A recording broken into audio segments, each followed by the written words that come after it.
advanced caregiving. Diba? Nag-online learning lang ako sa Calgros. Yun.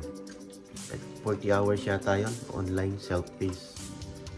Self-paced pa yun? Ay hindi, Zoom. Zoom pala yun. May teacher. So yun, may certificate ka na. Tapos, babayaran ka pa ng State of California.